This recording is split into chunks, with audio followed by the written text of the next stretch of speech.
सर्व मंगल मांगल्ये शिवे सर्वार्थ साधिके शरण्ये त्र्यंबके गौरी नारायणी नमस्तुते।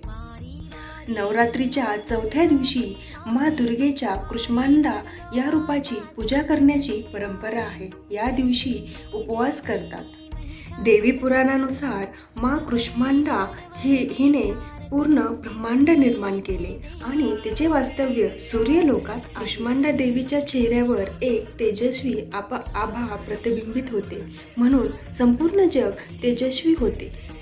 अष्टभुज माता हिचे आवडते वाहन सिंह आहे। यांना 8 हात असल्यामुळे यांना अष्टभुजा देवी असे देखील म्हणतात।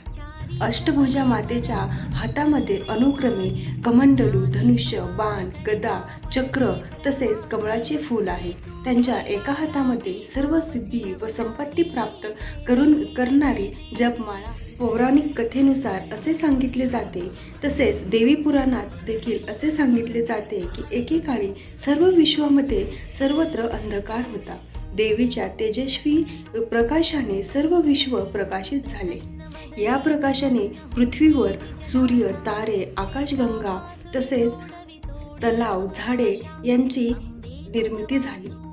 देवी कुष्मांडा ही प्रकाश आणि ऊर्जेची कारक आहे, म्हणून ही सूर्यलोकामध्ये सूर्याच्या गाभ्यामध्ये वास करते। विश्वाच्या निर्मितीनंतर देवीने देवांची निर्मिती केली, तसेच पृथ्वीवर इतर सजीवांची निर्मिती केली। अशा प्रकारे कुष्मांडा देवीने संपूर्ण विश्वाची निर्मिती केली।